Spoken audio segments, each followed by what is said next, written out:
सभी का फिजिक्स के इस क्लास में बड़ा बहुत बहुत स्वागत है।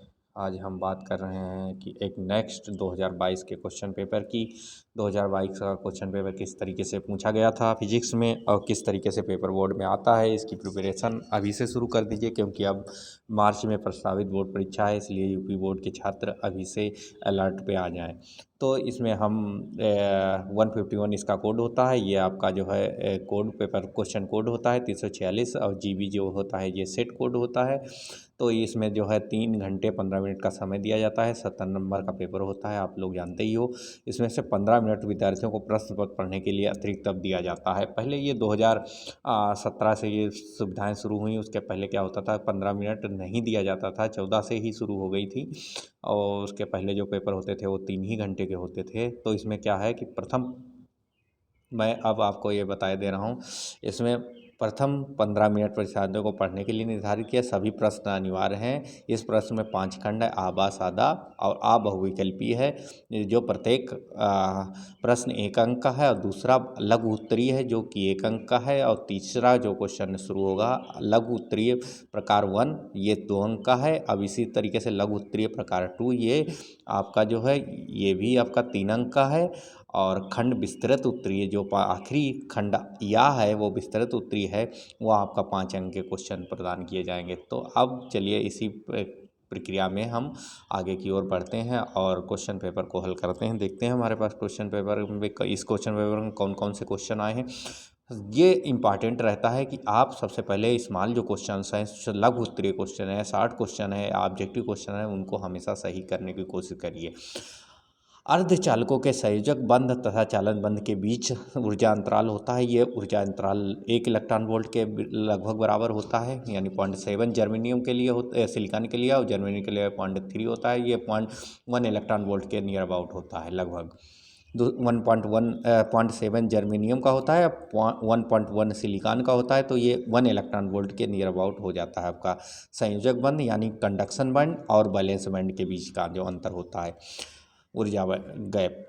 तो हाइड्रोजन परमाणु के 2 उत्तरोत्तर कक्षाओं में इलेक्ट्रॉनों का कोणीय संवेग क्या करें। तो हमने 2 उत्तरोत्तरों के बीच का कोणीय संवेग क्या होगा, हमने कहा था जो कोणीय संवेग होता है वो NH/2 होता है। ठीक है, ये आपको मैंने पढ़ाई था। 2 ऊर्जा हो गई, मान लिया दूसरे लेवल पर, तो N=2 हो गया। 2 से 1 लेवल पर N=1 हो गया। जब आपका नीचे आएगा तो H/2 ये हो जाएगा। संवेग में अंतर कितना हो जाएगा, H/2। 2 ऊर्जा स्तरों के बीच में हमेशा संवेग में जो अंतर होगा वो H/2 का होगा। यह ध्यान दीजिए, क्योंकि ये रिसेंट ईयर ही ये क्वेश्चन पेपर में आपके पूछा गया है 2020 में ही। तो उसी का सेट हम हल करवा रहे हैं। ये बहुत अच्छा क्वेश्चन पेपर आया था और क्वेश्चन पेपर की अब वैल्यूएशन बढ़ती जा रही है, इसलिए क्वेश्चन पेपर अब जो है परंपरागत स्थिति से हटके थोड़ा बनने लगे हैं। तो इसलिए आप लोग ध्यान दीजिए। नेक्स्ट क्वेश्चन आपके पास गा क्वेश्चन है इसी का। 5000 इलेक्ट्रॉन वोल्ट ऊर्जा वाले इलेक्ट्रॉन की डी ब्रॉगली तरंग दैर्घ्य ज्ञात करिए। तो डी ब्रॉगली तरंग दैर्घ्य निकालने के लिए lambda equal to the H/√2 MEeV, यानी K=द काइनेटिक। और ये क्या है, 5 इलेक्ट्रॉन वोल्ट हो गया। ये चीज़ हो गई, 500 इलेक्ट्रॉन वोल्ट हो गई। तो अगर हम सारी वैल्यू इसमें सब्स्टिट्यूट करें, तो हम सब्स्टिट्यूट करने की कोशिश करते हैं। तो lambda equal to the H को 6.6 इंटू 10⁻⁻34 जूल सेकेंड हो जाती है, 34 हो जाता है। ये अंडर रूट की वैल्यू क्या होती है, 9.1, 9.9 ही ले लिए, 930.31, और इलेक्ट्रॉन वोल्ट यानी 5000 इलेक्ट्रॉन वोल्ट ये यहाँ पर आ जाएगा। अगर हम इस इक्वेशन को आप कैलकुलेट करो, ये मीटर में निकल के आएगा, उसको 10⁻10 से मल्टीप्लाई कर देंगे तो ये आपका आंसर निकल आएगा। ठीक है, तो ये हम आपका आंसर यहाँ पर हल कर दिया है। तो उसको आप उसी तरीके से आप हल कर सकते हैं आगे की ओर। 50 इलेक्ट्रॉन वोल्ट यहाँ पर निकल के 50 एंगस्ट्रॉम निकल के आ जाएगा। दूसरा क्वेश्चन की ओर हम लोग बढ़ते हैं, देखते हैं दूसरा क्वेश्चन हमारे पास क्या है। आप लोग वो क्वेश्चन हल जरूर करिएगा, निकालने की कोशिश करिए। दूसरा क्वेश्चन क्या है, विद्युत चुम्बकीय विकिरण स्पेक्ट्रम में रेडियो आवृत्ति की परास क्या होती है। विद्युत चुम्बकीय स्पेक्ट्रम में जो यहाँ पर जो क्वेश्चन दिया गया है वो स्पष्ट नहीं दिया गया है, क्योंकि लगभग में उन्होंने दिया गया है। वैसे उसकी जो परास होती है 60 जो रेडियो वेवलेंथ की होती है वो 3 × 10⁴ से 3 × 10⁹ होती है, हर्ट्ज होती है। तो यहाँ पर ही आपका पहला क्वेश्चन आंसर सही हो जाएगा, मोस्ट अप्रोप्रिएट, या 3 × 10⁶ से 3 × 10⁻10 साइकिल पर सेकेंड, ये सही होगा।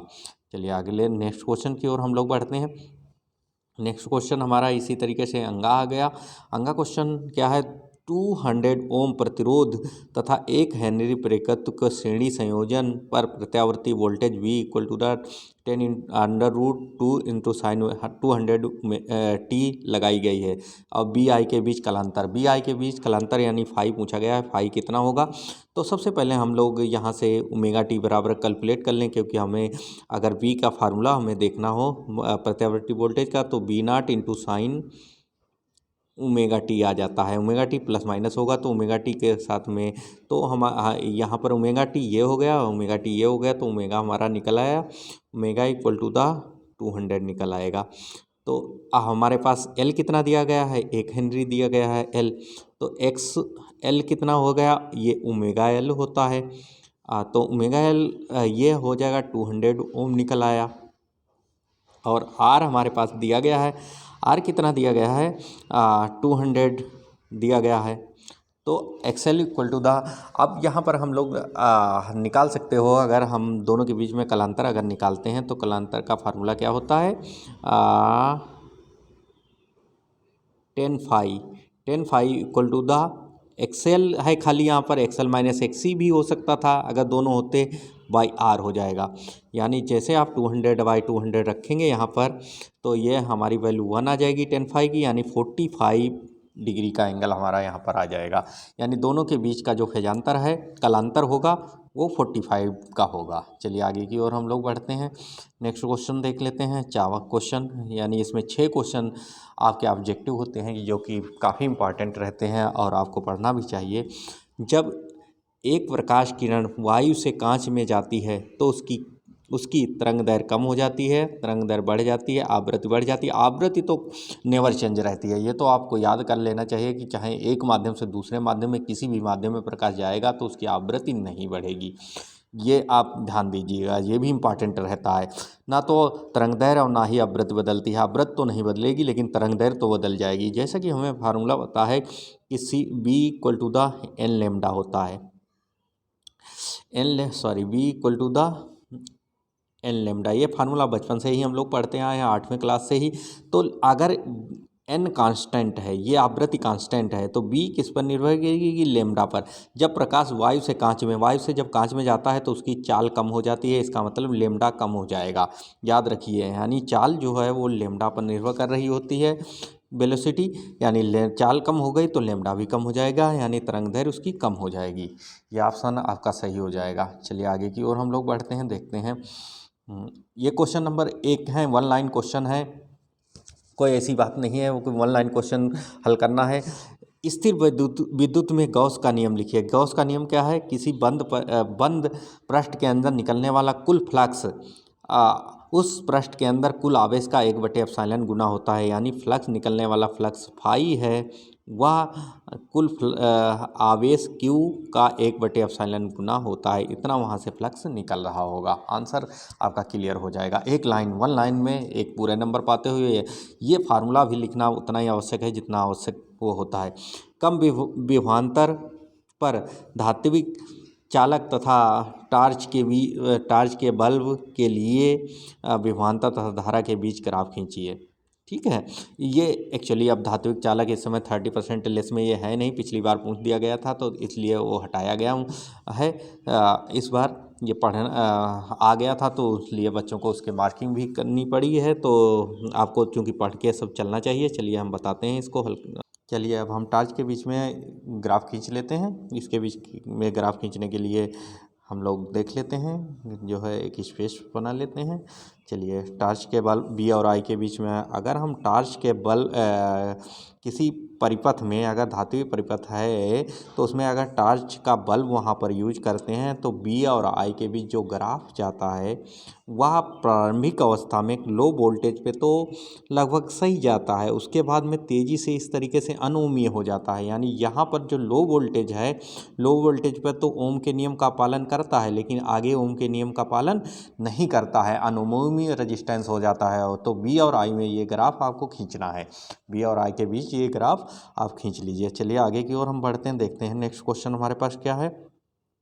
नेक्स्ट क्वेश्चन ये है, बहुत इंपॉर्टेंट क्वेश्चन। अभी इसी पर एक सवाल भी आ चुका है। बी विभवांतर से त्वरित एक आवेशित कण के लिए डी ब्रॉगली तरंगदैर्घ्य का सूत्र लिखिए। डी ब्रॉगली तरंगदैर्घ्य का सूत्र लेमडा इक्वल टू द, आप ही लिख सकते हो कोई भी आवेश के लिए H upon under root twice M E B, ये लिख सकते हो।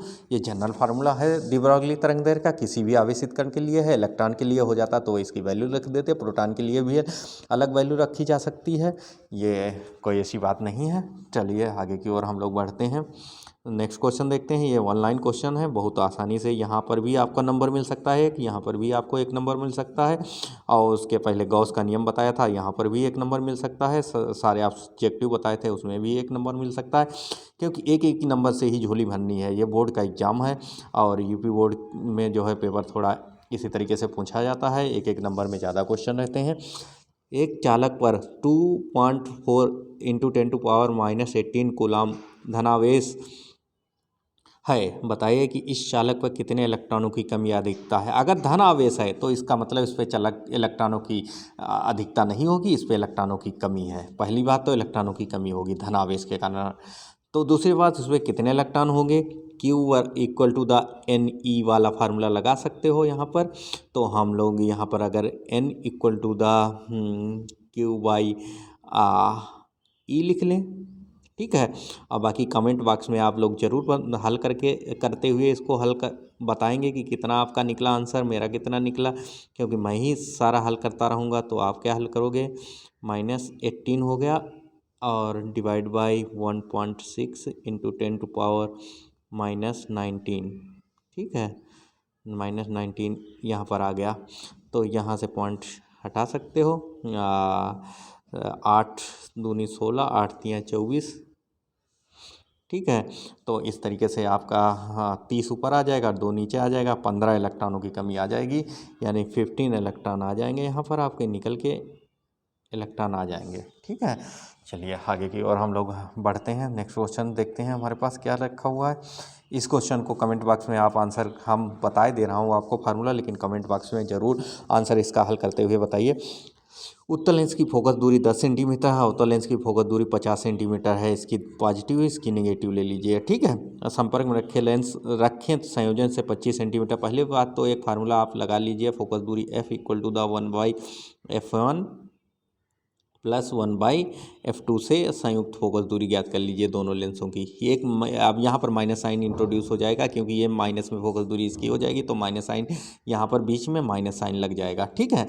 तो फोकस दूरी फिर B equal to the u लेम 1/F equal to the 1/B minus 1/U वाला फार्मूला लगा लीजिए, आराम से ये हल हो जाएगा। और इसको हल करके हमारे कमेंट बॉक्स में आप ज़रूर पोस्ट करिए कितना आंसर आया, क्योंकि अब मैं देखना चाहता हूँ कि आप लोग हल कर रहे हो कि नहीं कर रहे हो। चलिए आगे की ओर हम बढ़ते हैं। कला संबद्ध स्रोत क्या समझते हो, ये भी एक नंबर का है। कला संबद्ध स्रोत क्या होते हैं, वह स्रोत जो एक वर्णीय प्रकाश एक ही सोर्स से ओरिजिनेट हो, जिनकी तरंगदैर्घ्य आवृत्ति एक ही हो, उन्हें कला संबद्ध स्रोत कहते हैं, ठीक है। एक लाइन में लिखना है और कुछ नहीं लिखना है। द्वितल लेंस की त्रिज्याएं, बहुत आसान है सवाल, कोई ऐसी बात नहीं है। ये भी क्वेश्चन, एक द्वितल लेंस की वक्रता त्रिज्या क्रमशः 15 और 30 सेंटीमीटर है। 1.65 अपवर्तनांक वाले तल में डुबोकर फोकस दूरी ज्ञात कीजिए। कि कांच का अपवर्तनांक 1.5 है, तो द्रव के में लेंस की प्रकृति क्या होगी। द्रव में लेंस की प्रकृति कैसी होगी, लेंस अभिसारी होगा कि अभिसारी होगा, पहली बात तो 2 नंबर का क्वेश्चन है।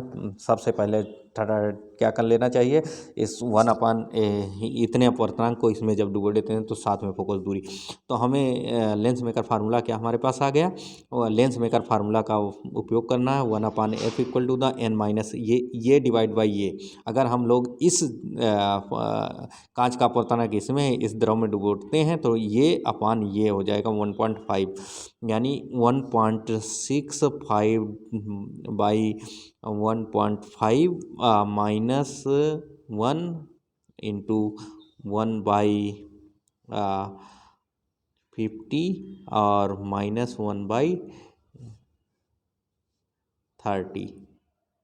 ये हल कर लीजिए, बस आपका आंसर आपके पास आ जाएगा। 2 नंबर का क्वेश्चन में कुछ करना ही नहीं, क्योंकि इसमें लेंस मेकर फार्मूला लग गया है। तो लेंस मेकर फार्मूला लगाते समय हम कह ही नहीं सकते हैं, बहुत आसान है और हल होकर आपके आंसर आपके पास आ जाएगा। और अगर हम सारा क्वेश्चन हल करवाते रहेंगे तो ये कम से कम वीडियो आपका 50 जो है 3 से 4 घंटे का हो जाएगा। और आपको भी मेहनत करना है, मुझे ही नहीं करनी है। मैं तो यहाँ पर तरीका बता रहा हूँ किस तरीके से आप चीज़ों को दिमाग के अंदर रह सकते हैं। सवाल पूछा जाए जैसे परमाणु के बोहर मॉडल की अपग्रहित लिखिए, बोहर मॉडल की परिकल्पनाएं लिखिए। बोहर मॉडल की परिकल्पना पहली क्या है, बिना ऊर्जा का ह्रास किए हुए इलेक्ट्रॉन एक वृत्तीय कक्षा में गति करता रहता है। दूसरा उसका नियम यह है, वृत्तीय कक्षा में गति करते हुए इलेक्ट्रॉन का कोणीय संवेग n इंटू एच अपान 2 पाई होता है, जहाँ पर n की वैल्यू हमेशा इंटीजर में होगी, यानी पूर्ण गुणक में होगी। तीसरा क्या है, यदि इलेक्ट्रॉन बाहर से कोई ऊर्जा कोई परमाणु बाहर से कोई ऊर्जा पा जाता है तो ग्राउंड स्टेज का इलेक्ट्रॉन निम्नतम ऊर्जा स्तर का इलेक्ट्रॉन उत्तेजित होकर उच्च ऊर्जा स्तर पर चला जाता है तथा कुछ समय तक रुकने के बाद, यानी इस लोअर स्टेज से ऊपर स्टेज की एनर्जी पे चला जाता है और कुछ समय पर रुकने के बाद वह पुनः जब नीचे की ओर आता है तो ऊर्जा विद्युत चुम्बकीय तरंगों के रूप में विकिरित करता है। ठीक है, तो ये हो गया आपका बोहर परमाणु मॉडल हो गया। तीनों परिकल्पनाएं 2 नंबर में। देखिए कितना आसान क्वेश्चन है, और लगता है क्वेश्चन पेपर पढ़ते समय कि आपको कठिन होगा, लेकिन होता बहुत आसान है। विद्युत चुम्बकीय तरंगें क्या होती हैं, यानी विद्युत चुम्बकीय तरंगें क्या होती हैं, विद्युत तथा चुम्बकीय वेक्टर से मिलकर जो तरंगें बनती हैं उन्हें हम विद्युत चुम्बकीय तरंगें कहते हैं। जैसे प्रकाश एक विद्युत चुम्बकीय तरंग है, विद्युत तथा चुम्बकीय वेक्टरों से मिलकर बनने वाली तरंग को विद्युत चुम्बकीय तरंगें कहते हैं। तथा संचरण के लिए आरेख खींच के दोहराइए। तो मान लिया जाए कि आपने ये वाई अक्ष ले लिया और ये एक्स अक्ष हो गया, और तो ये जेड अक्ष हो गया। अब मान लिया जाए कि ये जो तरंग है ये इलेक्ट्रिक वेक्टर हो गया, विद्युत वेक्टर जिसे ई कहते हो। तो ये किसके अनुदिश कंपन कर रहा है, वाई अक्ष के अनुदिश अगर कंपन कर रहा है तो वो, अगर जेड अक्ष के अनुदिश अगर कोई कंपन कर रहा है तो वो कर रहा है बी वेक्टर हो जाएगा, ये बी वेक्टर कहलाएगा आपका।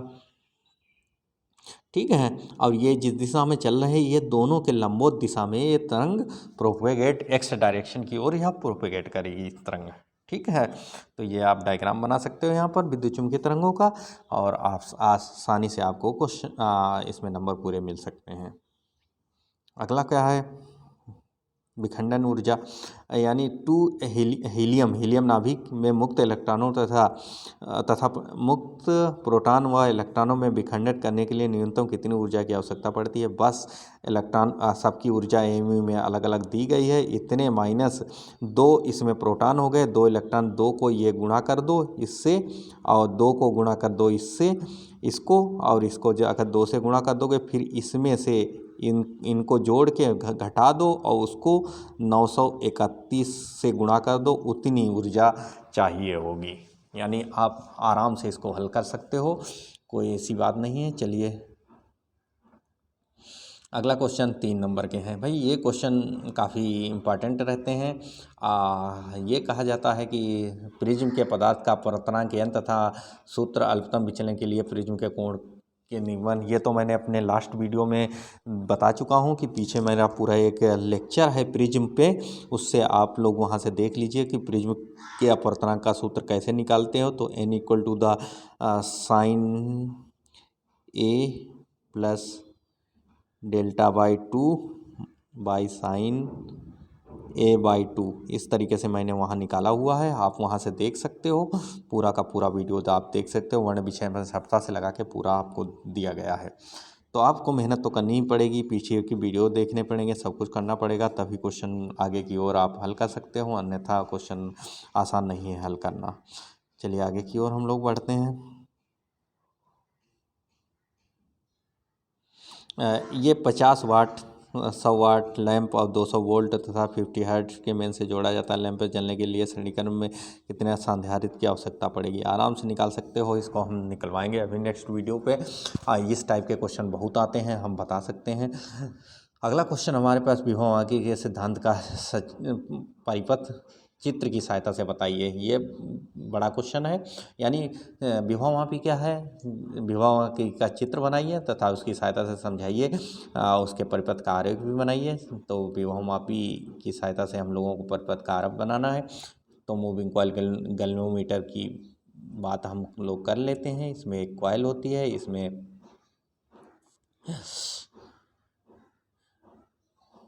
और इसको हम नेक्स्ट एक वीडियो पूरा बना के डाल देंगे। विभवमापी बहुत इंपॉर्टेंट है, प्रैक्टिकल में भी है, प्रैक्टिकल के अंदर से हम समझाते हैं वो इसको बताएंगे, आपको लाइव क्लासेस में भी बताएंगे।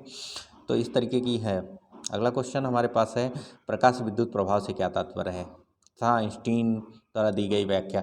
यानी प्रकाश विद्युत प्रभाव से क्या तात्पर्य है? जब प्रकाश किसी धातु के पृष्ठ पर आपतित होता है तो वहाँ से इलेक्ट्रॉनों का उत्सर्जन होने लगता है, इसी को प्रकाश विद्युत प्रभाव कहते हैं। इस प्रभाव को आइंस्टीन द्वारा की गई व्याख्या है। यानी देखिए इसमें घुमा दिया 3 नंबर में, आइंस्टीन एक्सप्लेनेशन ऑफ प्रकाश विद्युत प्रभाव कहा गया है। मैंने कहा ना कि आइंस्टीन का जो प्रकाश विद्युत प्रभाव है वो हर साल पूछा जाता है, इसीलिए मैंने हमारा पीछे लेक्चर वीडियो भी देख सकते हो, उसमें हमने प्रकाश विद्युत प्रभाव के आइंस्टीन के नियम को पूरा एक्सप्लेन किया है। प्रकाश विद्युत प्रभाव क्या है? जब प्रकाश किसी धातु के पृष्ठ पर आपतित होता है, प्रकाश की किरणें गिरती हैं तो वहाँ से इलेक्ट्रॉन उत्सर्जित होने लगते हैं, इसी को घटना को कहा जाता है प्रकाश विद्युत प्रभाव। और आइंस्टीन का नियम भी हमने बता दिया था कि आइंस्टीन का नियम क्या है प्रकाश विद्युत प्रभाव से संबंधित। वो ये है कि जो आपतित उन्होंने डाली गई प्रकाश ऊर्जा E इक्वल टू द वह 2 भागों में विभक्त हो जाती है, एक तो धातु के कार्यफलन, दूसरे उत्सर्जित इलेक्ट्रॉन की गतिज ऊर्जा के रूप में। तो उन्होंने ये बता दिया था कि कब इलेक्ट्रॉन वहाँ से उत्सर्जित होगा, कब नहीं। जब धातु के कार्यफलन से अधिक ऊर्जा होगी तभी वहाँ से इलेक्ट्रॉन उत्सर्जित होगा, अन्यथा उत्सर्जित नहीं होगा। उत्सर्जित इलेक्ट्रॉन को धातु को दी गई ऊर्जा वो किस में विभक्त होती है? एक तो उसके कार्यफलन और दूसरे उत्सर्जित इलेक्ट्रॉन की गतिज ऊर्जा के रूप में। यह आइंस्टीन का एक्सप्लेनेशन मैंने पूरे एक लेक्चर में बताया हुआ है, आप देख सकते हैं। तीसरी बात आप गई, प्रत्यावर्ती धारा परिपथ में प्रेरकत्व L और C, धारिता C और ओम श्रेणी क्रम में परिपथ की प्रतिबाधा के लिए व्यंजक प्राप्त कीजिए। बहुत आसान है, परिपथ की व्याख्या कर सकते हो इस यहाँ पर। अगर आप देखते हैं हम लोग,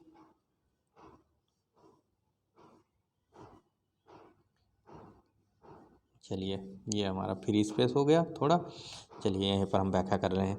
यानी जब प्रेरकत्व L और धारिता C और प्रतिरोध R तीनों श्रेणी क्रम में लगे होते हैं तो इस परिपथ को LCR परिपथ कहते हो। यहाँ पर L हो गया, ये C हो गया, R हो गया, इसके अकॉर्डिंग जो विभवांतर होगा यहाँ BL कहते हो, यहाँ पर आप BC और यहाँ पर ये आपका BR हो जाता है। यहाँ पर जो होता है वोल्टेज, धारा की डायरेक्शन ये हो गई, वोल्टेज की डायरेक्शन आपकी अपर वर्ड हो जाएगी BL 90 डिग्री पर। अगर यहाँ पर हम लोग देखें तो यहाँ पर वोल्टेज लोअर जाएगा नीचे की ओर BC, और धारा I इस डायरेक्शन में होगी, यहाँ पर I और R दोनों एक ही डायरेक्शन में होंगे। तो लगाया गया विभवांतर का स्क्वायर इक्वल टू द ये R square plus BR square plus BL minus PC to whole square हो जाएगा। अगर इसमें I धारा प्रवाहित हो रही है परिपथ में और परिपथ की कुल प्रतिबाधा Z है तो I square Z square equal to the, यहाँ पर आ जाएगा I square R square plus यहाँ पर आपका I into XL minus I into XC to whole square. यहाँ पर ये प्रेरण प्रतिघात हो गई XC और L, ठीक है, XC और XL। तो आगे की ओर हम लोग बढ़ के इसको हल कर लेते हैं। चलिए नेक्स्ट पेज की ओर चले जाते हैं। तो ये रहा हमारा नेक्स्ट पेज। अब हम देखते हैं इसके लिए। तो यहाँ से I square Z square equal to the I square अगर कॉमन काट लो तो ये R square plus X L minus X C to whole square हो जाएगा। तो आई से आई स्क्वायर कट सकता है। अब आपका Z square equal to the आ जाएगा वो R square plus XL minus X C to whole square. अब आगे की ओर अगर हम ये अंडर रूट ले लोगे तो इतने प्रतिबाधा परिपथ की हमारी निकल के आ जाएगी, वो हो जाएगी R square plus X L minus X C to whole square. ठीक है, ये मैंने आपको हल करके हाथ दिखा दिया कि LCR परिपथ में परिपथ की परिबाधा क्या होती है। चलिए आगे की ओर अब हम बढ़ते हैं, देखते हैं नेक्स्ट क्वेश्चन की ओर क्या है।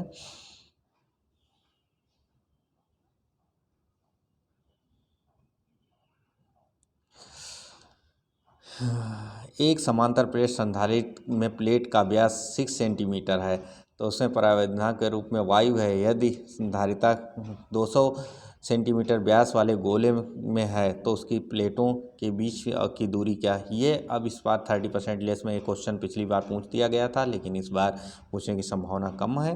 तो वैसे आप देख सकते हो धारिता संधारित्र के धारिता C equal to the 4 pi epsilon naught R होती है। गोली संधारित्र की धारिता आराम से आप उसमें हल कर सकते हो। 2 सेंटीमीटर अगर धारिता 2 सेंटीमीटर व्यास वाले गोले के समान है तो उसकी प्लेटों के बीच क्या विभवांतर होगा, के भी लगा सकते हो। यहाँ पर बहुत आसानी से ये समांतर प्लेट संधारित्र में प्लेटों का व्यास, समांतर प्लेट संधारित्र हैं उनके प्लेटों का व्यास इतना है, एरिया निकल आएगा 4 पाई आर स्क्वायर, इससे एरिया निकल आएगा दोनों का, ए आ जाएगा आपके पास।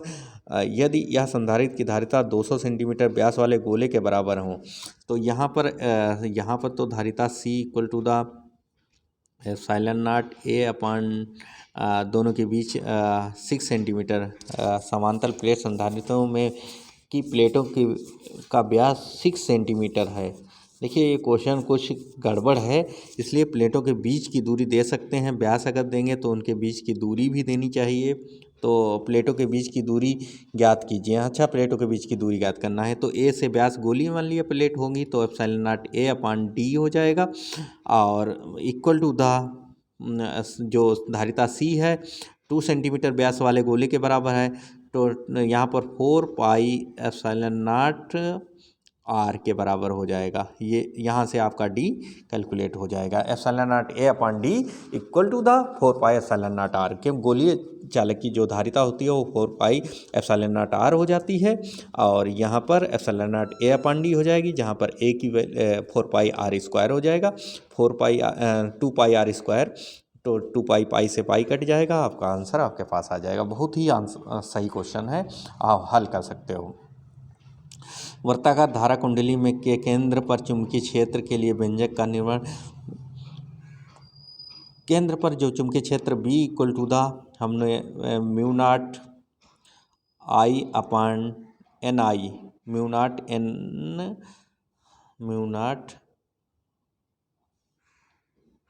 N I upon A square plus X square whole to the power 3/2 into A square, ये हमने निकाल लिया था। इसका व्यंजक यही आता है और ये हल कर सकते हो आप, कोई ऐसी बात नहीं है। चलिए, आप भूचुंबकत्व के विभिन्न अवयवों से क्या समझते हो। भूचुंबकत्व के विभिन्न अवयव क्या हैं। भूचुंबकत्व के 2 अवयव हैं, एक ऊर्ध्व घटक कहलाता है, एक क्षैतिज घटक कहलाता है। एंगल ऑफ डिक्लाइनेशन होता है, उसको परिभाषित करिए। भूचुंबकत्व कुछ ज़्यादा करने की बात नहीं है। तो आप tan डेल्टा भी यहाँ से निकाल सकते हो, H/B हो जाएगा, और बाकी चीज़ें भी आप आराम से निकाल सकते हो। यौगिक सूक्ष्मदर्शी, मैंने कहा कि ऑप्टिकल इंस्ट्रूमेंट आपको पढ़ने पड़ेंगे। यौगिक सूक्ष्मदर्शी पर प्रतिबिंब बनने के लिए किरण रेखा आराम से खींच सकते हो, कोई ऐसी बात नहीं है। ये क्वेश्चन नंबर 3 में जरूर पूछा जाएगा। हाइगेंस का द्वितीयक तरंग सिद्धांत समझाइए। हाइगेंस के द्वितीयक तरंग सिद्धांत क्या है। तो हाइगेंस के द्वितीयक तरंग सिद्धांत के आधार पर तरंगों के अपवर्तन के व्याख्या कीजिए। तो ये आराम से आप व्याख्या कर सकते हो। हाइगेंस का द्वितीयक तरंग सिद्धांत क्या है? जब जब तरंगे कंपन करती हैं तो तो हाइगेंस के तरंग सिद्धांत के आधार पर अगर ये सघन माध्यम तो उसका पहला सिरा यहाँ पर, दूसरा सिरा आपतित होता है। तो sine i upon sine r वाला, जो कि हमने आपको बता भी दिया है एक लेक्चर में, फिर भी पर हम बता देते हैं कि sine i by sine r equal to the यहाँ पर N2/N1, यही आपको प्रूव करना है। बहुत आसान है क्वेश्चन, कोई ज़्यादा बड़ी बात नहीं है कि किस तरीके से हल कर सके। पतली झिल्ली के लिए एकवर्णीय प्रकाश के लिए विवर्तन की व्यवस्था कीजिए तथा उच्च कोणीय फ्रिंज के लिए व्यंजक ज्ञात करिए। बहुत आसानी से यहाँ पर भी आप निकाल सकते हो। यहाँ पर क्या, कैसे पतली झिल्ली के लिए विवर्तन क्या होता है? जब प्रकाश किसी स्मॉल छिद्र, छोटे छिद्र अथवा छोटे अवरोध से गुजरता है तो वह किनारों पर बंद हो जाता है। प्रकाश की इस घटना को विवर्तन कहते हैं। तो एकवर्णीय प्रकाश किरण के लिए आपका यहाँ पर जो है एकल झिर्री के लिए प्रकाश के विवर्तन की विवेचना कीजिए तथा केंद्रीय उच्चिष्ट। तो यहाँ पर n lambda equal to the E sine theta आ जाएगा। एकल झिर्री आपकी ये इस तरीके से बनी होती है और प्रकाश किरण यहाँ से आ रही है और ये मान लिया जाए इधर की ओर बैंड हो रही है, तो प्रकाश किरण यहाँ पर बैंड हो रही, तो पथांतर दोनों के बीच में अगर हमारा पथांतर ये आ जा रहा है डेल्टा, वही हमें पथांतर डेल्टा निकालना है। और कोई बात नहीं है यहाँ पर, क्योंकि एक यहाँ से मुड़ रही है, दूसरी आपकी यहाँ से जा रही होती है। तो अब विवर्तन में एकल झिर्री के लिए मान लिया जाए झिर्री की चौड़ाई ई है, यहाँ से प्रकाश स्रोत एकवर्णीय प्रकाश किरण पड़ रही थी, यहाँ पर फ्रिंज मिल रही है, तो ये आपका पथांतर हो गया। ए और एम और बी, ए बी अगर झिल्ली थी और ये पी बिंदु पर दोनों तरंगें मिलती हैं, तो n lambda equal to the E sine theta, इतना पथांतर आपका ई साइन थीटा पथांतर आ जाता है। तो n lambda equal to the E sine theta, यही आपके उच्चिष्ट के लिए फार्मूला आ जाएगा। चलिए आगे की ओर हम लोग बढ़ लेते हैं। एक समान विद्युत क्षेत्र में स्थित द्विध्रुव पर लगने वाले बलयुग्म पे आघूर्ण का व्यंजक ज्ञात करिए। एक समान विद्युत क्षेत्र रखे वाले बलयुग्म में टाउ इक्वल टू द आप बी साइन थीटा, आराम से लगने वाला बलयुग्म tau equal to the E into sine theta निकाल सकते हो। पी साइन थीटा कोई ऐसी बड़ी बात नहीं है, आराम से ये निकाला जा सकता है। और ये मैंने एक वीडियो में आपको दिखाया, मेरे चैनल में अगर सब्सक्राइब किए हैं आप लोग तो नीचे जाकर देख सकते हैं कि सारे वीडियो आपको मिल सकते हैं। ये किरचॉफ के नियम का यही क्वेश्चन मैंने हल करवाया है। किरचॉफ के नियम के जो हल करवाए थे उसी में ये आपको हल करवाया है, अतः कृपया वहाँ से अवश्य देखने की कृपा करें। चलिए धन्यवाद आज फिलहाल।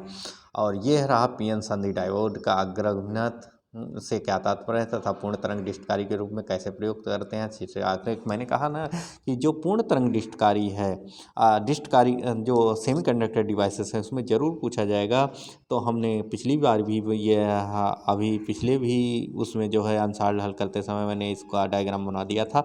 तो आरेख डायग्राम इसका इस तरीके से बना सकते हैं। पूर्ण तरंग डिस्टकारी, ये ट्रांसफार्मर हो गया, ट्रांसफार्मर के एक सिरे पर एक डायोड जोड़ दूँ, ये D1 डायोड यहाँ से हमने लोगों ने जोड़ दिया।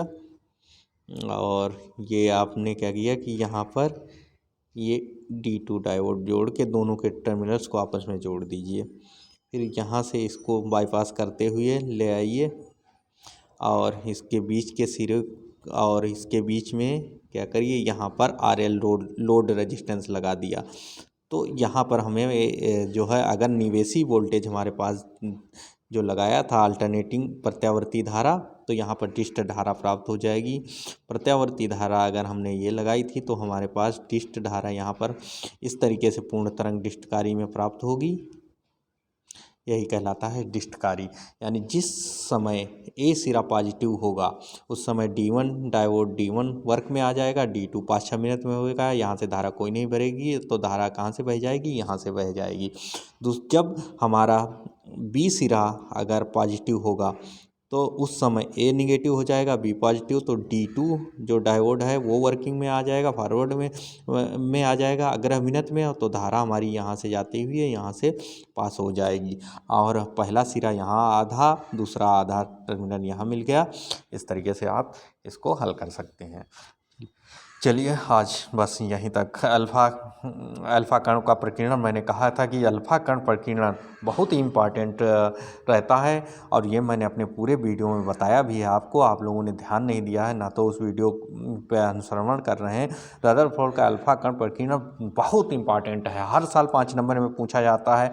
आपको उसको पढ़ना ही पड़ेगा, हमारे पीछे वीडियो में देख कर उसको आप पढ़ सकते हैं। धन्यवाद। आज मैं फ़िलहाल शॉर्ट टर्म में ही ये क्वेश्चन आपको बताया है कि किस तरीके से हल करते हैं, किस तरीके से।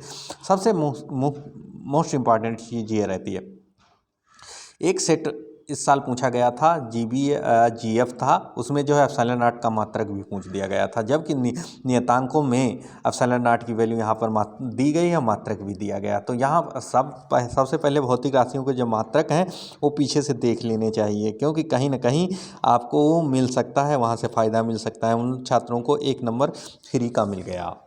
चलिए धन्यवाद, और चैनल को सब्सक्राइब करते रहिए। आज का पेपर यहीं पर समाप्त होता है। ओके।